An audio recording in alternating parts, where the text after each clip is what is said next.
तो climate change के part two में और ये लास्ट पार्ट है क्लाइमेट चेंज टॉपिक पर में आपका स्वागत है। कुछ डिटेल मेरे बारे में important instruction regarding this lecture बताइए आपको, इसलिए पहले क्वेश्चन पे पढ़ते हैं। पहला क्वेश्चन ये रहा आपके सामने।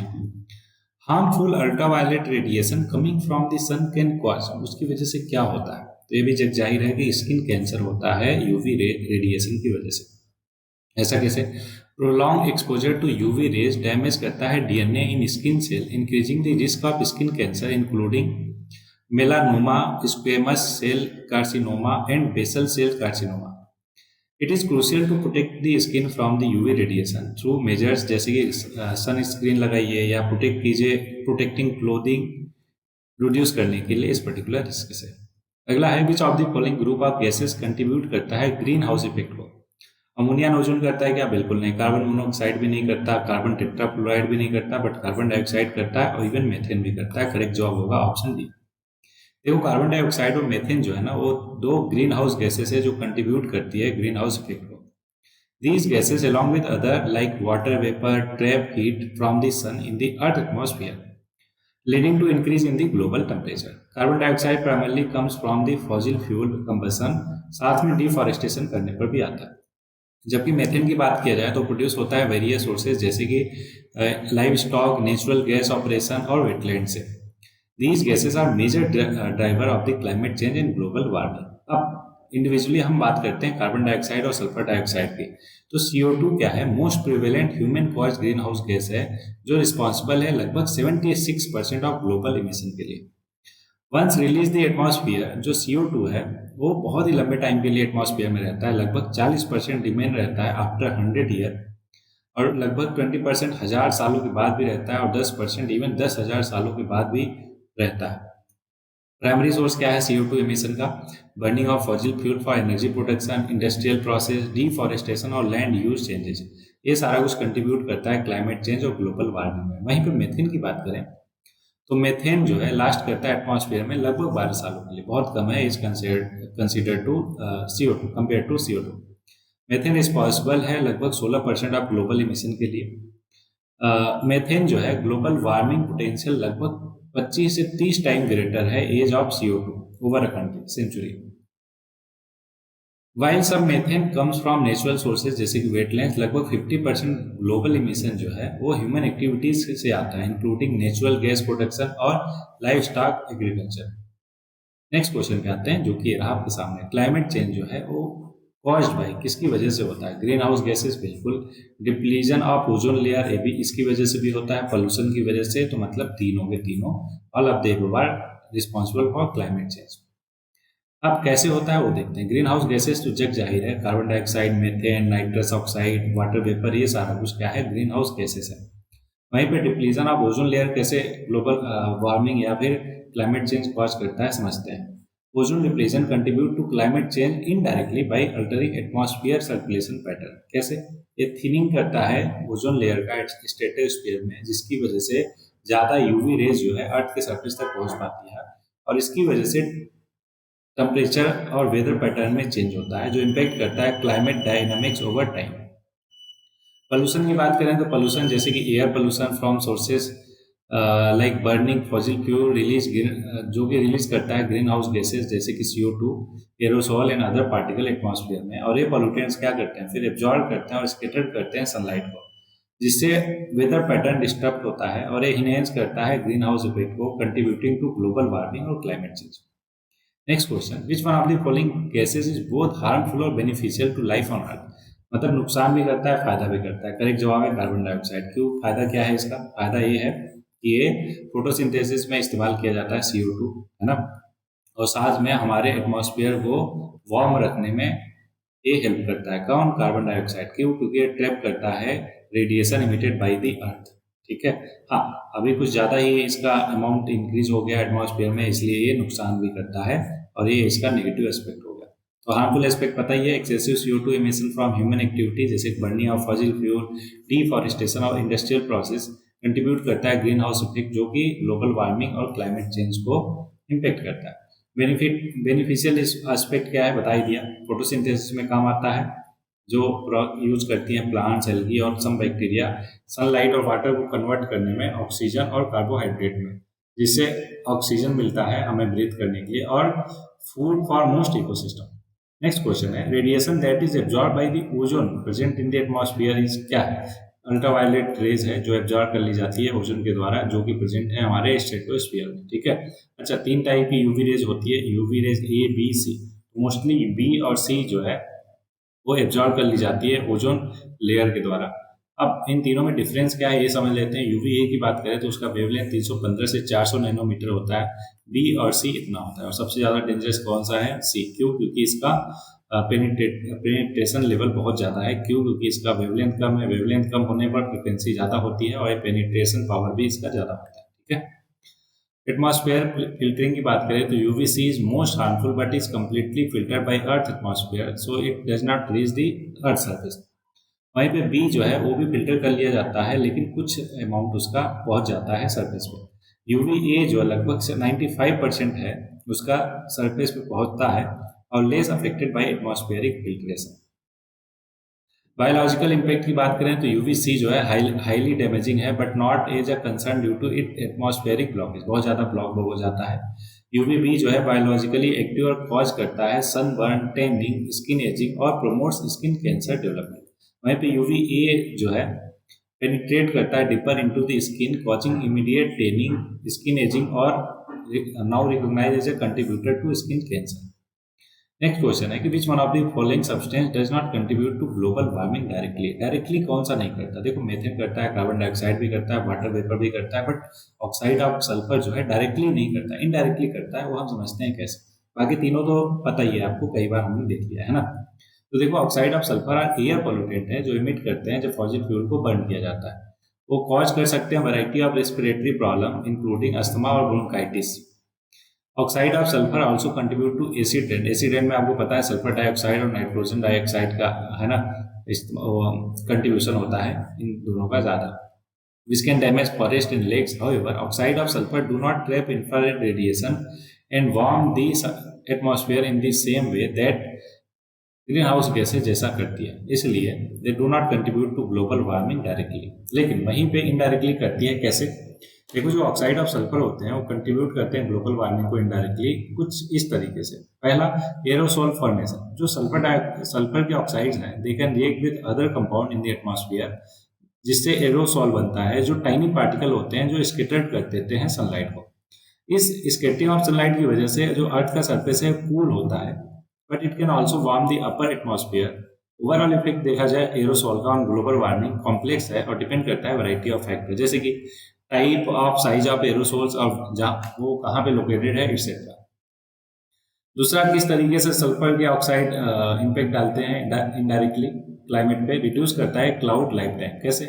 सल्फर के oxide can also shorten the life time of clouds reflect करते हैं सनलाइट को back to the space, so reducing cloud life time can warm the earth surface. तीसरा फैक्टर है कि increase acidity of the ocean. Sulphur के oxide can also increase the acidity of the ocean. This can have a number of negative consequences for marine ecosystem, including reducing the ability of phytoplanktons to absorb carbon dioxide from the atmosphere. Overall देखा जाए तो जो sulphur के oxide हैं global warming पे indirectly impact डालते हैं, meaning sulphur dioxide emission are likely to warm the planet. However the magnitude of this warming is uncertain, मतलब अनसर्टेन है, कह नहीं सकते। नेक्स्ट क्वेश्चन है, which of the following substances are ozone depleting?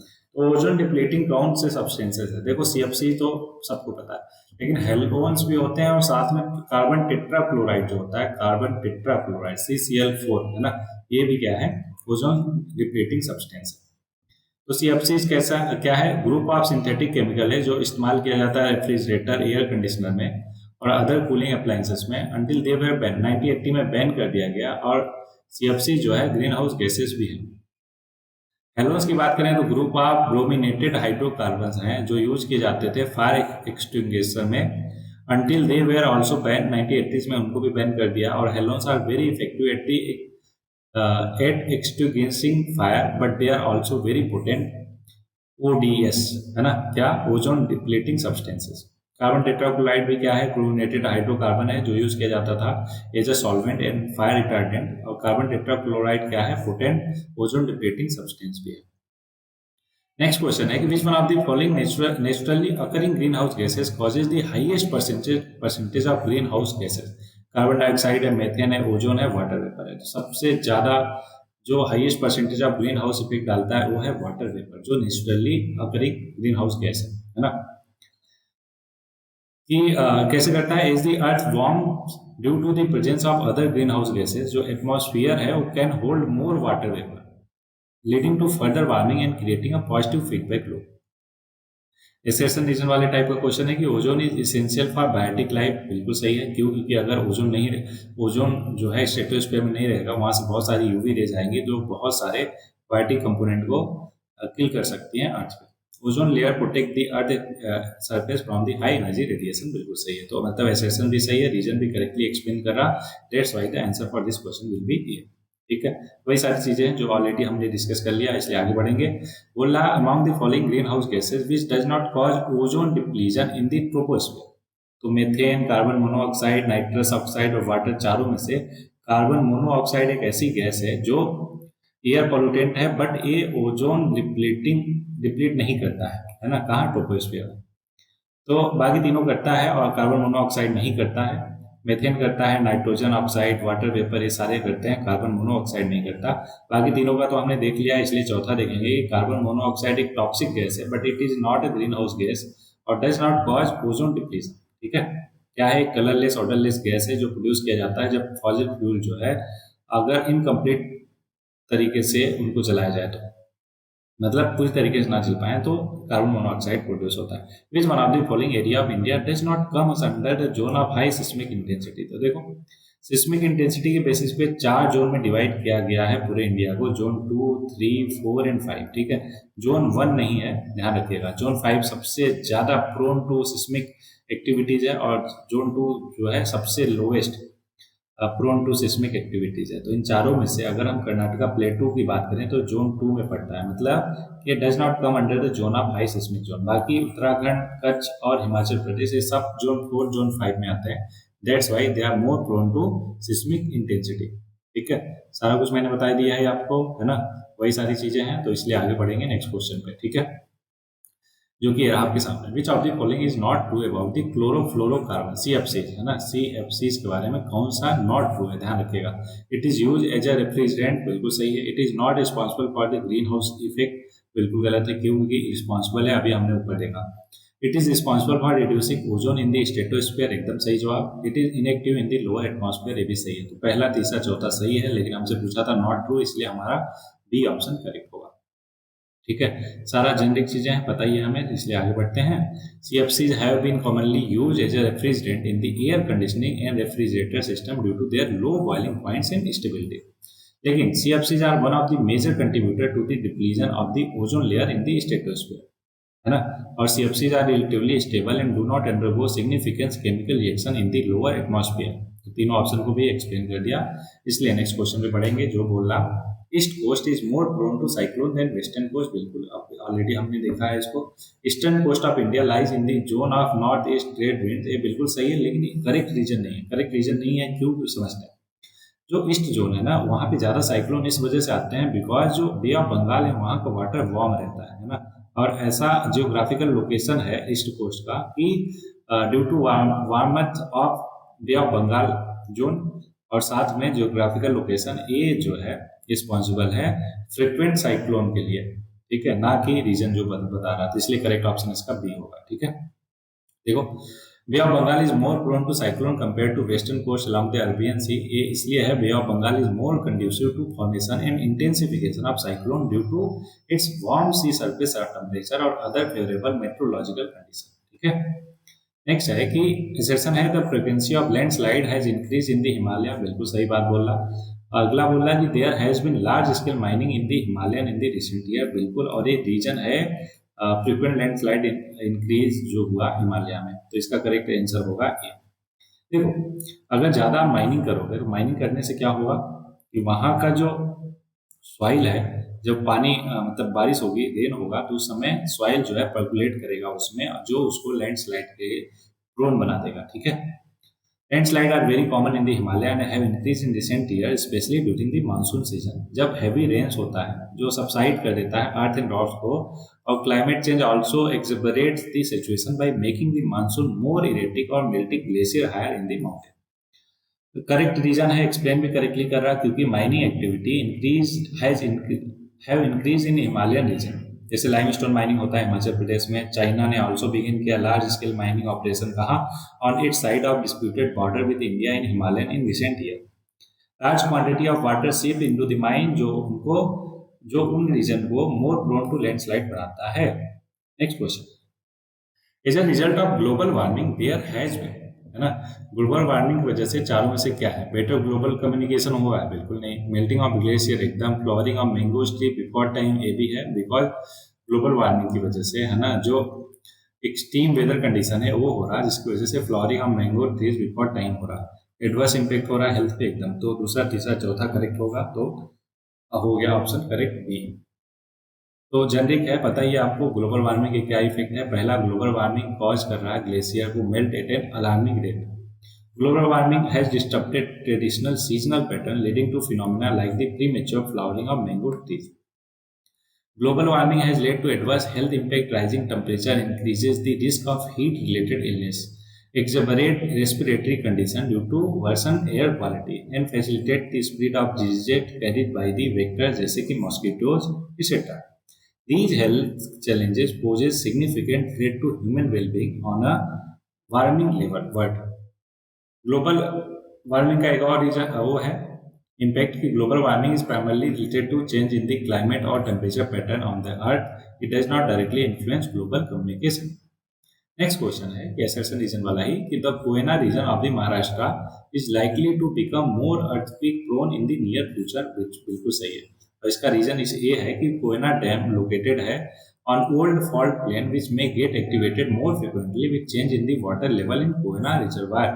तो session भी सही, रीजन भी सही और करेक्टली एक्सप्लेन भी कर रहा, तो इसका करेक्ट जवाब हो जाएगा ऑप्शन है। ठीक है, वही सारी चीजें हैं जो मैंने बताया है ना, जो मतलब सेशन और रीजन में था ऑलरेडी। तो इसलिए इस लेक्चर में बस इतना ही करेंगे। होपफुली आपको सारे क्वेश्चन बहुत ही अच्छे से क्लियर हो, कहीं पे कोई भी डाउट, कोई परेशानी नहीं। अगर है किसी में कोई डाउट तो डोंट वरी, आप कमेंट करके पूछ सकते हो यहाँ पे या फिर टेलीग्राम पे। आज के लिए कोट है कि the number one reason people fail in life is because they listen to their friends, family और नेबर्स। देखो, हर किसी का अपना ओपिनियन होता है, हर किसी के लाइफ के अपने एक्सपीरियंसेस होते हैं, और वो अपने एक्सपीरियंसेस के बेसिस पे वो आपको सजेशन, है ना, सलाह देता है और आप उनको सुनने लग जाते हो। भाई ने बोला ये करो, है ना, फ्रेंड ने बोला नहीं नहीं ये करो, फैमिली ने बोला नहीं नहीं वो करो, आप क्या करते हो, ए वो में लगे रहते हो, और इस तरीके से टाइम बीत जाता है और आप कहीं नहीं पहुंच पाते हो। तो इसकी जगह आपको करना क्या चाहिए? आपको बस ये करना है कि सुनो सबकी, करो मन की। कैसे? सबको सुन लो कि हाँ कौन क्या बोल रहा है ना। उनको ये तो बोल नहीं सकते नहीं नहीं मम्मी आप शांत रहो, आप मेरे को नहीं बोलो, ऐसा सुनना तो पड़ेगा, है ना, अगर ऑब्वियसली रिलेटिव, क्लोज फ्रेंड या फिर आपके घर वाले हैं तो। लेकिन शांति से बैठो और सोचो कि मैं किस में बेहतर हूँ, है ना, मेरे को क्या करना अच्छा लगता है, मेरे पास कौन सा टैलेंट है, और फिर अपना जो डिसीजन है वो खुद लो, ना कि किसी के कहने पे लो। ठीक है, तो इस तरीके से अगर आप करते हो तो आप ऑब्वियस है बेहतर होते हो और सक्सेसफुल होते हो।